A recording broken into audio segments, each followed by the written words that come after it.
The Cold War wasn't just fought with missiles and spies. It was fought inside the human mind. And many of the soldiers never knew they were enlisted. In the early 1950s, fear ruled Washington. The Soviet Union had detonated atomic weapons. China had fallen to communism. Rumors spread of brainwashing techniques powerful enough to turn prisoners into obedient tools. American intelligence leaders became obsessed with one terrifying question. Could the enemy control human consciousness? At the center of that obsession stood the Central Intelligence Agency. They weren't looking for better weapons. They were looking for ways to rewrite reality itself. Scientists whispered about a strange new substance emerging from European laboratories, a chemical that altered perception, dissolved identity, and made people see worlds that didn't exist. LSD. To intelligence officials, it wasn't a party drug. It was a potential mind control breakthrough. If it could break a person's sense of self, maybe it could break loyalty. If it could open the brain, maybe it could insert obedience. So the agency launched a secret research campaign unlike anything before it. Not just on volunteers, not just in labs, but on ordinary Americans, people at bars, hospitals, prisons, even random citizens on the street. They believed the threat justified everything. But what began as a hunt for national security soon crossed a line where science ended and human experimentation began. And the public had no idea what was being done to them. What followed would shatter lives and redefine the limits of government secrecy. The project was hidden behind layers of classified paperwork and false medical studies. It would later become known as Project MKUltra, one of the most disturbing research programs in American history.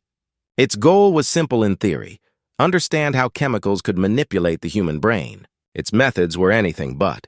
CIA-funded researchers gave LSD to subjects without their knowledge. Some thought they were receiving routine medical treatment.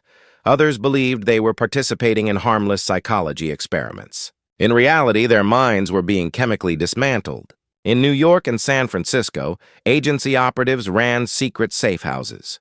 Prostitutes were paid to bring men back to apartments where drinks were quietly laced with LSD. Behind two-way mirrors, CIA officers watched the psychological chaos unfold. In hospitals, patients suffering from anxiety or depression were dosed repeatedly, sometimes for weeks at a time. No consent, no warning, no explanation. Prison inmates were offered reduced sentences in exchange for participation, without being told the real risks. The agency kept meticulous notes: hallucinations, paranoia, memory loss, identity breakdown. Some subjects laughed uncontrollably. Others screamed in terror. A few never psychologically recovered. To the CIA, these weren't people anymore. They were data, variables in a massive human experiment driven by Cold War paranoia. But the deeper the research went, the more unstable the results became. LSD didn't create obedience. It created psychological collapse. And that collapse was about to leave a trail of permanent damage. For many victims, the effects didn't end when the drug wore off. Some experienced flashbacks for years, sudden, terrifying episodes where reality warped without warning. Others developed chronic anxiety, depression, or psychosis that destroyed careers, marriages, and families. A number of subjects were institutionalized for life. They never knew why their minds had changed. One scientist working on the program suffered a breakdown after being unknowingly dosed himself. Days later, he died after falling from a hotel window.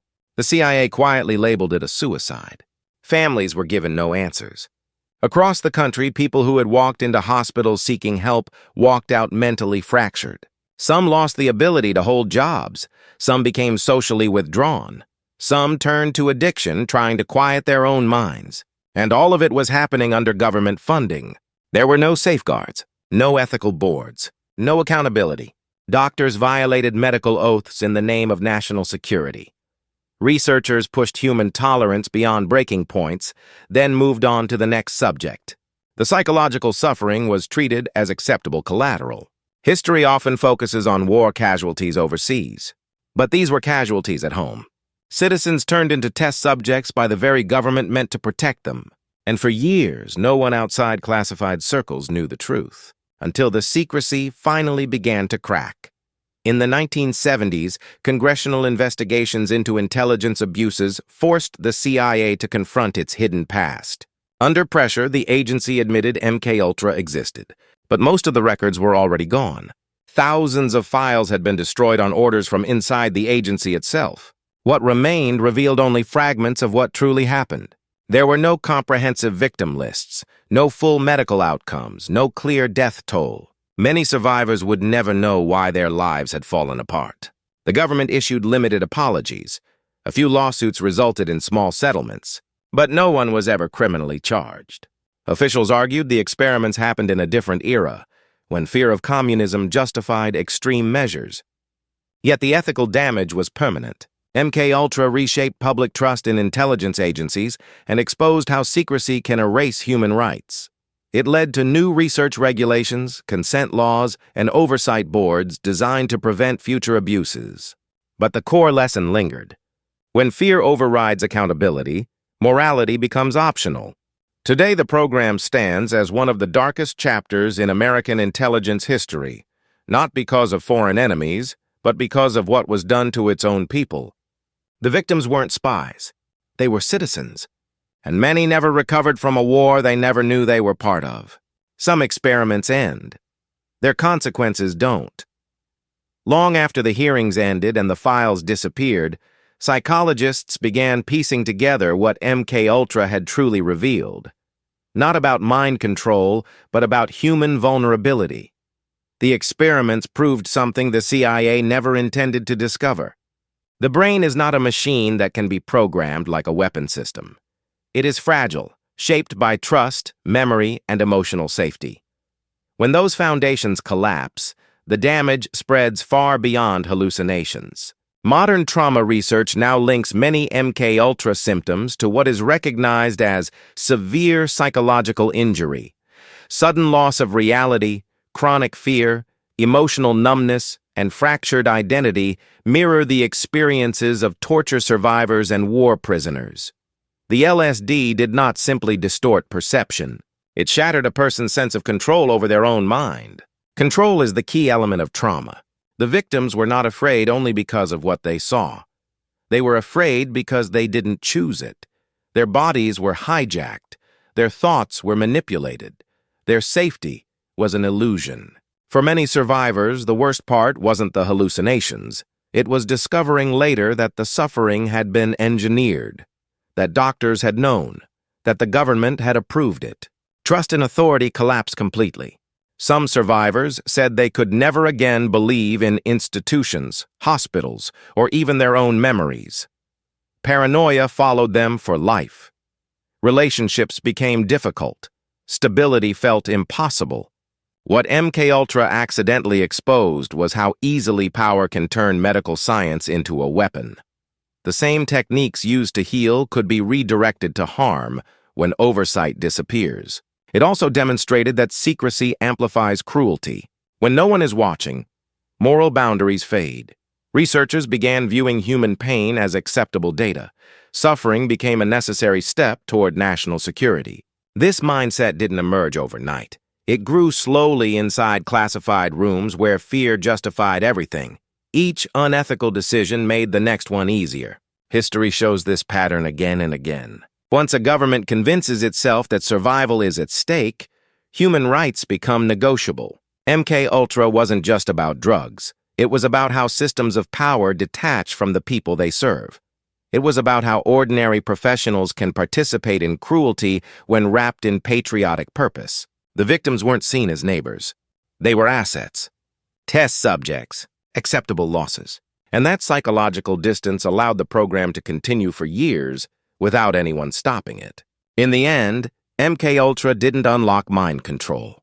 It revealed something far more disturbing: how quickly ethics disappear when fear takes control, and how deeply invisible trauma can reshape a life forever. Decades have passed since MKUltra officially ended, but its shadow still stretches into the present. Not because secret LSD experiments continue, but because the logic behind them never fully disappeared. The belief that extreme threats justify extreme measures remains embedded in modern security culture. Today's tools are different. Surveillance algorithms, behavior prediction software, psychological profiling, data-driven influence campaigns. Instead of chemical manipulation, influence now flows through screens, information streams, and digital behavior modeling. The goal remains hauntingly similar. Understand the human mind, predict it, shape it. Governments argue these systems prevent terrorism, crime, and chaos. And in many cases, they do provide safety. But MKUltra reminds us what happens when oversight lags behind power. Technology advances faster than ethics. Secrecy expands faster than accountability. Public trust becomes collateral damage. The greatest lesson of MKUltra is not about LSD. It is about how easily noble intentions slide into abuse when hidden behind national security. No program begins by planning to destroy lives. It begins by promising protection. Every step toward control is framed as necessary. Each boundary crossed feels temporary, until the damage is permanent. The survivors of MKUltra were never supposed to exist. In the program's design, they were meant to be anonymous data points, forgotten, disposable. But their suffering forced a reckoning. New laws were created. Ethical review boards were established. Human experimentation standards were rewritten. Yet every generation faces new versions of the same dilemma. How much freedom should be sacrificed for security? How much secrecy is too much? Who watches the watchers? The uncomfortable truth is that abuse doesn't require evil people. It requires unchecked systems. MKUltra happened because power operated without transparency. And wherever that condition exists, the risk returns. History doesn't repeat exactly, but it rhymes. The names change. The technologies evolve. The justification remains familiar. Fear, protection, control. MKUltra stands as a warning carved into American history. Not about one rogue program, but about the dangers of hidden authority. When governments experiment in darkness, citizens pay the price. And once trust is broken, it is never fully restored. Some secrets stay buried, but their impact shapes the future. Not every war is fought on battlefields. Some are fought inside the human mind,